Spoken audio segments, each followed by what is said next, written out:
ನಮಸ್ಕಾರ ಎಲ್ಲರಿಗೂ. ನಾನು ಮಂಜುಳಾ. ಇವಾಗ ಒಂದೊಳ್ಳೆ ಸಾಂಬಾರು ಮಾಡೋಣ.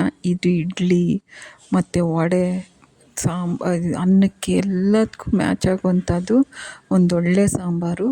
ಸೋರೆಕಾಯಿನ ಒಂದು ಅರ್ಧ ಸೋರೆಕಾಯಿನ ಸಣ್ಣಗೆ ಹೆಚ್ಕೊಳ್ತಾ ಇದ್ದೀನಿ. ಫಸ್ಟೇ ಎಲ್ಲ ತೊಳ್ಕೊಂಡಿದ್ದೆ ನೀಟಾಗೆ. ಒಂದು 2-3 ಸಲ ನಾನು ನೀಟಾಗಿ ತೊಳೆದು ಇಟ್ಕೊಂಡಿರ್ತೀನಿ. ಸಣ್ಣಗೆ ಸೋರೆಕಾಯಿ, 1-2 ಬದನೆಕಾಯಿ ಸಣ್ಣಗೆ ಹೆಚ್ಚಾಕೋತಾ ಇದ್ದೀನಿ. ಮತ್ತು 1-2 ನುಗ್ಗೆಕಾಯಿ ಸಣ್ಣಗೆ ಕಟ್ ಮಾಡಾಕೋತಾ ಇದ್ದೀನಿ.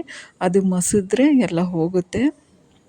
ಆಮೇಲೆ 1-2 ಟೊಮೊಟೊ, ಹುಳಿ ಟೊಮೊಟೊನ ಅದನ್ನು ಕೂಡ ಸಣ್ಣಗೆ ಹೆಚ್ಚಾಕೋತಾ ಇದ್ದೀನಿ. ಇದು ನೀವು ವಡೆ ಮತ್ತು ವಡೆ ಮತ್ತು ಇಡ್ಲಿ ಮಾಡಿದಾಗ ಈ ಥರ ಸಾಂಬಾರು ಮಾಡಿ ತುಂಬಾ ಚೆನ್ನಾಗಿರುತ್ತೆ. ಒಂದೊಂದು ತರಕಾರಿ ಮಿಕ್ಕೈತೆ ಅಂದಾಗೂ ಕೂಡ ಇದನ್ನು ಮಾಡ್ಬೋದು. ಸೋರೆಕಾಯಿ ಹಾಕಿದ್ರಂತೂ ಇನ್ನೂ ತುಂಬಾ ಚೆನ್ನಾಗಿರುತ್ತೆ. ನಾನೊಂದು ಕುಕ್ಕರ್ ತೊಗೊಂಡಿದ್ದೀನಿ. ನನಗೆ ಎಷ್ಟು ಬೇಕೋ ಅಷ್ಟು ಅಳತೆಯಲ್ಲಿ ಮಾಡ್ತಾಯಿದ್ದೀನಿ. ನಿಮಗೆ ಬೇಕಂದರೆ ಡಬಲ್ ಮಾಡ್ಕೊಳ್ರಿ. 1.5 ಕಪ್ಪಷ್ಟು ನಾನು ತೊಗರಿಬೇಳೆ ಹಾಕ್ಕೊಂಡಿದ್ದೀನಿ. ಅದು ಒಂದು 3-4 ಸಲ ನಾನು ವಾಶ್ ಮಾಡ್ಕೊಂಡು ಬರ್ತೀನಿ. ಅದೆಷ್ಟೇ ವಾಶ್ ಮಾಡ್ತಾಯಿದ್ರು ಪೌಡ್ರು ಥರ ಇರುತ್ತೆ. ಒಂದು 3-4 ಸಲ ವಾಶ್ ಮಾಡ್ಕೊಂಡು ಬಂದಿದ್ದೀನಿ. ಈಗ ಅದಕ್ಕೆ ನಾನು ಇವಾಗ ಸೋರೆಕಾಯಿ, ಬದನೆಕಾಯಿ ಮತ್ತು 1-2 ನುಗ್ಗೆಕಾಯಿ, ಟೊಮೊಟೊ ಹಣ್ಣು ಅಷ್ಟು ಹಾಕ್ಕೋತಾ ಇದ್ದೀನಿ ಒಂದೇ ಸಲಿನೇ. ಆಮೇಲೆ ನಮ್ಗೆ ಎಷ್ಟು ಬೇಕೋ ಅಷ್ಟು ನೀರು ಹಾಕ್ಕೋಬೇಕು. ಆಮೇಲೆ ಬೇಕಾದರೆ ನಾವು ಬಿಸಿನೀರು ಹಾಕ್ಕೊಳ್ಳೋಣ. ಆಮೇಲೆ ಈರುಳ್ಳಿ ಕೂಡ ಒಂದು ದಪ್ಪದ ಈರುಳ್ಳಿನ ನಾನು ತೊಳೆದು ಫಸ್ಟೇ ಇಟ್ಕೊಂಡಿದ್ದೆ. ಅದನ್ನು ಸಣ್ಣಗೆ ಕಟ್ ಮಾಡಿ ಹಾಕ್ಕೋತಾ ಇದ್ದೀನಿ. ಎಲ್ಲ ಮಿಕ್ಸ್ ಮಾಡಿ ಸ್ವಲ್ಪ ಎಣ್ಣೆ ಹಾಕ್ಕೋಬೇಕು. ಇದಕ್ಕೆ ಎಣ್ಣೆ ಹಾಕಿ ಇವಾಗ ಬೇಯಕ್ಕಿಟ್ಬಿಡೋಣ. ಬೇಕಾದರೆ ಈಗಲೇ ಉಪ್ಪು ಖಾರ ಎಲ್ಲ ಹಾಕ್ಬಿಟ್ರೆ ಅಂತೂ ಇನ್ನೂ ಚೆನ್ನಾಗಿರುತ್ತೆ. ಮಸದ್ಬಿಟ್ಟು ಒಗ್ಗರಣೆ ಕೊಟ್ಬಿಟ್ರೆ ಆಯಿತು. ನಾನು ಕೂಡ ಉಪ್ಪು ಖಾರ ಎಲ್ಲ ಇವಾಗಲೇ ಹಾಕ್ಬಿಟ್ಟಿದ್ದೀನಿ. ಇವಾಗ ಮಸದ್ಬಿಟ್ಟು ಒಂದು ಒಗ್ಗರಣೆ ಕೊಡೋಣ.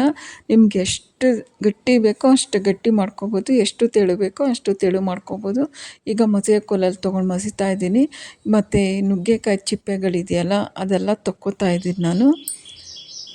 ತುಂಬಾ ರುಚಿ ಇರೋವಂಥ ಸಾಂಬಾರಿದು. ವಡೆಗಂತೂ ಸೂಪರ್, ಇಡ್ಲಿ ವಡೆಗಂತೂ ತುಂಬಾ ಚೆನ್ನಾಗಿರುತ್ತೆ ಇದು. ಕ್ಲೀನಾಗಿ ಮಸಿದಾಯಿತು.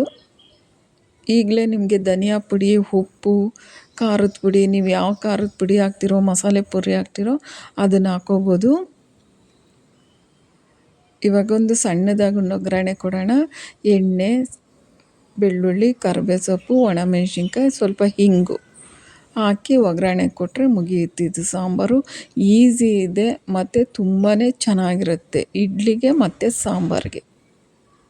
ಇಡ್ಲಿ, ವಡೆ, ಸಾಂಬಾರು ತುಂಬಾ ರುಚಿ ಇರುತ್ತೆ. ಅನ್ನಕ್ಕೂ ಕೂಡ ತುಂಬ ಚೆನ್ನಾಗಿರುತ್ತೆ. ಈಗ ಒಗ್ಗರಣೆ ಕೊಟ್ಟಾಯಿತು. ಸಾರು ಕುದೀತಾಯಿತು ಈ ಸೈಡು. ನಾನು ಸ್ವಲ್ಪ ಎಷ್ಟು ಬೇಕಷ್ಟು ಸ್ವಲ್ಪ ನೀರು ಕೂಡ ಹಾಕ್ಕೊಂಡು ಉಪ್ಪೆಲ್ಲ ನೋಡ್ಕೊಂಡಿದ್ದೆ. ಈಗ ಒಂದು ಒಗ್ಗರಣೆ ಕೊಟ್ಟಾಯಿತು. ಇದು ನಿಮ್ಗೆ ಇಷ್ಟ ಆದರೆ ಒಂದು ಲೈಕ್ ಮಾಡಿ, ಶೇರ್ ಮಾಡಿ, ಕಮೆಂಟ್ ಮಾಡಿ, ಪ್ಲೀಸ್ ಸಪೋರ್ಟ್ ಮಾಡಿ. ಯಾರು ಹೊಸಬ್ರು ನೋಡ್ತಾ ಇದ್ದೀರೋ ಸಬ್ಸ್ಕ್ರೈಬ್ ಆಗಿಲ್ಲ ಅಂದರೆ ಪ್ಲೀಸ್ ಆಗಿ ಸಪೋರ್ಟ್ ಮಾಡಿ. ನಿಮ್ಮ ಫ್ರೆಂಡ್ಸು ಫ್ಯಾಮಿಲಿಗೆ ಶೇರ್ ಮಾಡಿ. ಈಗ ರೆಡಿಯಾಗಿರೋ ಸಾಂಬಾರು ಒಂದು ಬೌಲ್ಗೆ ಹಾಕ್ಕೋತಾ ಇದ್ದೀನಿ. ಇದಕ್ಕೆ ವಡೆನ ಡಿಪ್ ಮಾಡ್ಕೊಂಡು ತಿಂದರೆ ಅಂತೂ ತುಂಬಾ ಚೆನ್ನಾಗಿರುತ್ತೆ. ನಾನು ನೆಕ್ಸ್ಟ್ ರೆಸಿಪಿಲಿ ನಾನು ತೋರಿಸ್ತೀನಿ. ತುಂಬಾ ಚೆನ್ನಾಗಿ